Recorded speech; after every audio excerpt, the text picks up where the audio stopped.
What's up, guys? My name is Richard. Today I wanted to share why beating impermanent loss is overrated and kind of explain why it is overrated. And oftentimes, the most important metric is actually the net profit you gained from your position. But if you guys still want to beat impermanent loss, I will share with you my strategies, how I beat it. And it's actually not too hard to beat impermanent loss if you stick with these guidelines. So before we begin here, a quick portfolio update. On my core positions, they're doing pretty well right now. It's roughly 12 ETH of profit, and I measure my progress in ETH because I'm trying to stack more ETH, and I'm pairing Ethereum with a lot of these other tokens. And it's not all rainbow and sunshine, right? Recently, I made a pretty bad decision. It's down roughly 2 something ETH right now, 2.2 or 2.4, and I'm still trying to turn it around right here. Things do go wrong, especially in these smaller cap tokens, but as long as you have a plan in place, you will be fine. So let's hop right in. The reason why impermanent loss is overrated is because you could still be in very nice profit, and it doesn't really matter that much, right? At the end of the day,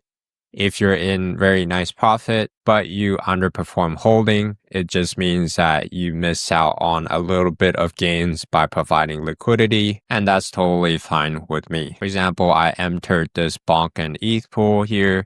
The orange lines, again, is my top and bottom range. So I entered back here roughly 20 something days ago at 0.006. And because it's trading above my entry, I have positive impermanent loss in terms of Ethereum, which is exactly what I want. If we hop over to revert here, you can see this bonk and ETH pool is pulling roughly 68% APR on my initial investment. But if I refer to this holding tab, you can see I'm down $960 something compared to holding. Again, it doesn't mean that I'm at a net loss. It just means that if I just held my tokens, I would be up $962 more. It's basically taking whatever fees I've earned and minus this divergence loss here. But again, I explained that it's a positive divergence loss because I put ETH into this pool and now I'm in Ethereum profit. So in theory, if I stay in range for long enough, I would still be impermanent loss, but it's not a big deal. If you look at my average daily fee here, it's roughly $17, $18. What I want to do is, for example, I use that 962, the total profit and loss, divided by, let's just say $16 a day that I'm earning in fees. It would take, in this case, roughly 60 days to beat that impermanent loss. So you can see why staying in range for a very long time helps you beat impermanent loss. And that's the very important part of beating impermanent loss, right? Being in range for a long enough time. But again, I'm not sweating at all because it's pretty nicely above my entry. And if there's no other better opportunities, I might as well keep my liquidity in this pool while it's earning 60+% APR. And if I'm earning, let's say, only 50% APR, it sounds kind of funny when I say this, because if I say only 50%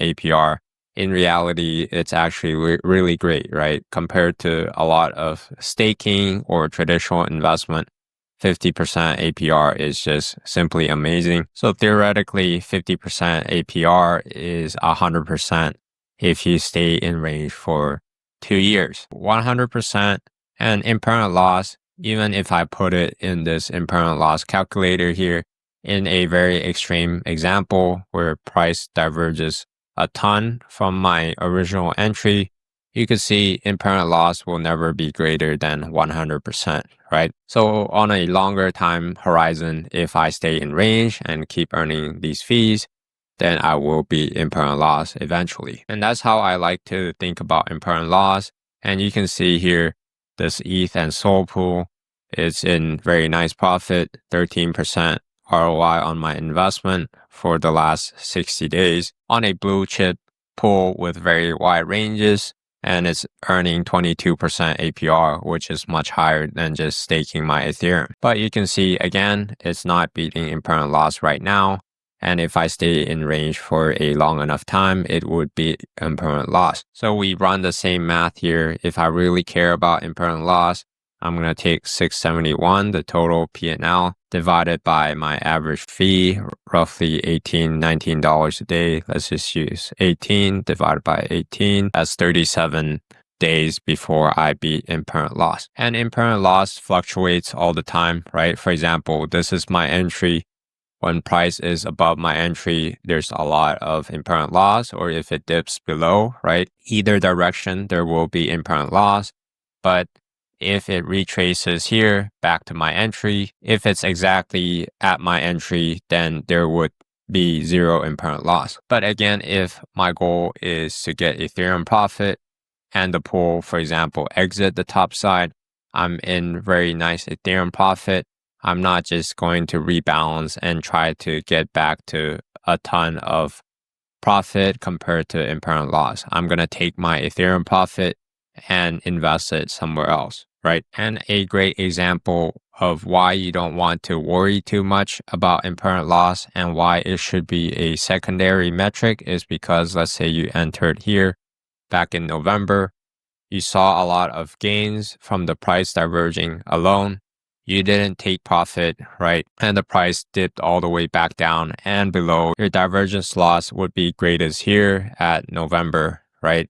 But then it would be less and less. You think the metric looks good, but really your net ETH profit is less if you don't count the fees, right? And there's two main reasons why I want to stay in this pool, even though it's nicely in profit. The first is that it's earning a very nice APR and I want to keep this original entry. I don't know about you guys, but I would take 60% APR any day on a very wide range on this higher cap token, right? And the second reason is that if I don't have a better opportunity elsewhere, then it's best for me to just sit tight in this pool and take profits on the fees. And before we hop off here, I just want to explain the four main ways you could beat impermanent loss easily. The first is you want to have wide enough range. I like to look at my weekly chart for this, but basically, the wider your range is, the lower the impermanent loss, but the lower the fees. So in that bonk and ETH pool,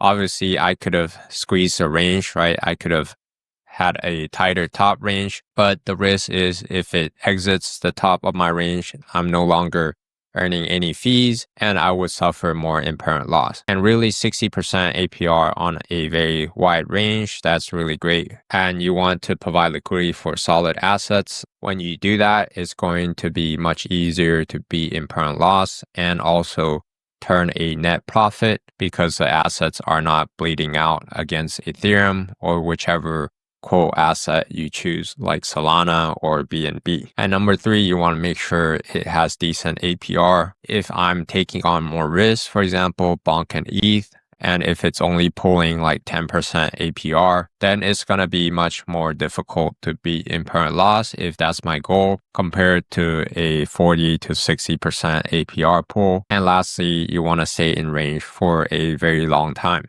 The longer you stay in range, the easier it is to beat impermanent loss. Like I talked about earlier, let's say you're averaging 50% APR over 2 years, then your APR is basically covering your initial investment. In that case, you would always beat impermanent loss if you still stay in range after the first 2 years. And that's really my strategy. I think long-term, I invest long-term most of the time, right? You guys saw the loss I recently made, but it's only a small part of my portfolio. And really the asset selection is very important.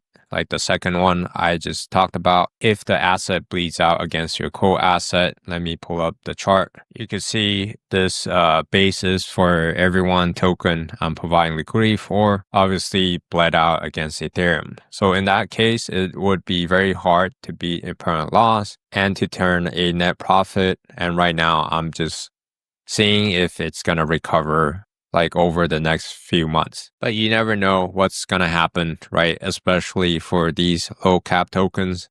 I entered back here around April 18th, I think. And I mean, the chart looked like a double bottom here, but you know, it didn't work out the way I wanted to, and now it's way below my initial entry. But I switched my strategy and rebalanced to like lower my risk while still having a more like upside exposure. So I don't mind just sitting on my hands. You can see this position is still currently opened. My max downside is now only 1 point something Ethereum here in this particular position. And the asset you choose is different. If you are bullish on those AI tokens or like the RWA tokens, right? Then those are the assets you probably want to provide liquidity for. My current portfolio is a nice blend of blue chip, gaming tokens, some memes, and also some DeFi tokens like Arrow. So hopefully that helps, guys. If there are any questions, please feel free to leave them down below. If I see them and I have time, I will get back to you. And it's always painful to suffer a loss, but over a longer time period, if you're in profit, then it's all good. There are a lot of other videos in my channel to make sure that you do get a net profit on your investment when you're yield farming with liquidity pools. So be sure to check those out and subscribe if you find value out of this video. I will be dropping more videos like this, so just to make sure that you don't miss out on that. Thank you for spending the time to watch this. I will see you guys on the next one.